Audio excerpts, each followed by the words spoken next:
Welcome to the weekly dose of Emuna for Shabbat Kodesh. Today concludes the last three Shabbat audios, Kiddush 1, Kiddush 2, Kiddush 3, and this is Kiddush 4. To conclude somewhat, even though there's infinite commentaries to explain and delve into the whole idea of Kiddush, we're going to try to sum up some of the pearls of wisdom and gems of Torah right now in this audio to sort of give us an idea what it means when we say Kiddush, what really happens subconsciously in our soul, what happens, where our ratzon should be, where our consciousness should try to strive to be. But today I want to talk, but right now I would like to begin by just asking the question, which I mentioned in audio number 1, I think it was, how is it and why is it that so many of us can't feel all of the things that we just learned in the past few audios on Kiddush? I mean, we're learning about all the idea of having this whole sense of clarity and being able to elevate all the Kedusha, the avoda of Kedusha, and separating the Kedusha from the Tumah that we've done all week. We're able to lift it up and feel ourselves being enveloped with Kedusha, feeling a sense of the beginning and the end, and having more clarity with the sense of the goal of all the avoda that we do all week long. How is it that most of us don't even feel that? I mean, all we really do feel, it's kind of a joke, but the one thing we all do sense and do feel and do appreciate is the taste of the food.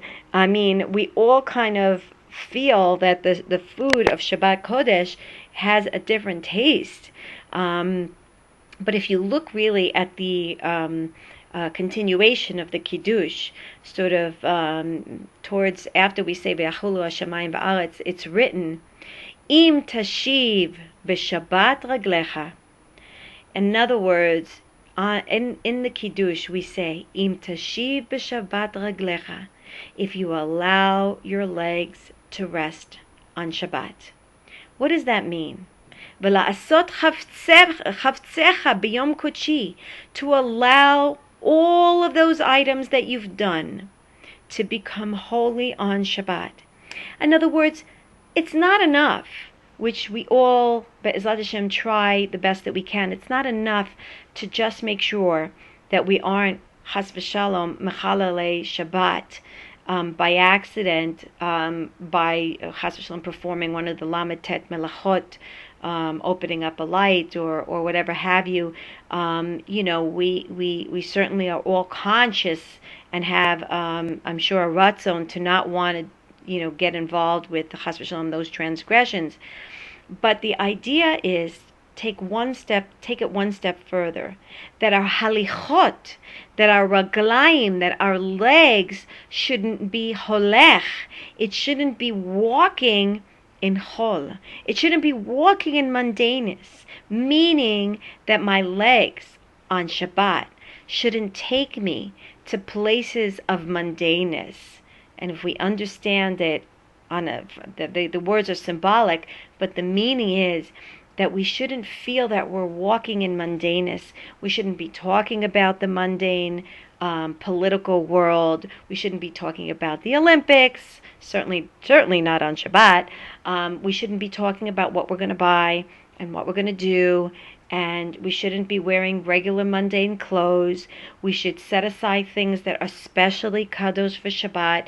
I, for instance, have not just my own Shabbos robe, which most women, Baruch Hashem, have, but I have certain Shabbos shoes, and I used certain shampoo on Shabbat, and I try to use a certain cream for Shabbat.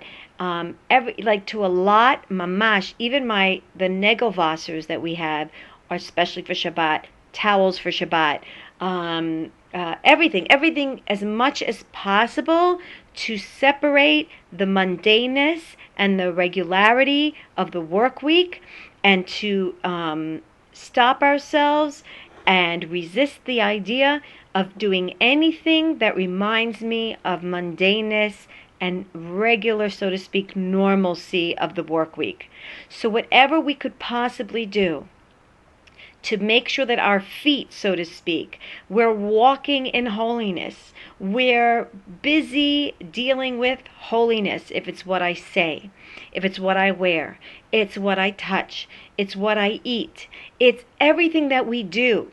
Everything that we do should depict and symbolize and represent holiness. Why am I saying this? Because what does it say in Kiddush?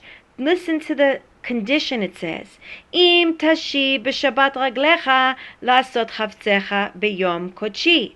If you don't enable your legs to walk in days of regularity, but they walk in Kedusha, they walk in holiness, what is the continuation? As then titanag al Hashem, then you'll be able to delight in Hashem. In other words, the condition to be able to feel all of those past 3 audios and insights that we've learned, the tippy of the surface of some of the commentaries of what it means to experience that moment of Kiddush, the moment of Kiddusha, is to be able to remember Ma'aseh Bereshit, to remember the beginning of the world, that everything has a beginning, everything has an end, and on Shabbat Kodesh, if we can separate ourselves, we could be Mekadesh Shabbat by the fact that all that we are involving ourselves in down in this world is only Kiddusha, particularly on Shabbat Kodesh. We separate ourselves from any other sense of, so to speak, quote-unquote, delight. The only delight that we enable ourselves to be able to feel and should want to feel is the delight that has no end. The oneg bli meitzarim, with no end. A delight that has no end can only be a delight from the source of purity and spirituality, because this world is finite. This world is limited. And so if I delight in anything in this world, there's a beginning, there's an end, and there's a limit. I can only delight so much. But if I attach myself, if we enable ourselves, as Rashi explains, what Rashi describes as a nahala bli meitzarim, and the idea of feeling settled and delight, bli meitzarim, without any limits, without any ends, without any borders, that can only come from a delight, a spiritual delight, a godly delight, a soul delight. That's the only delight that has no end. That's a spiritual delight. And the idea that if we can allow ourselves to get into that place, then we will feel ourselves opening up.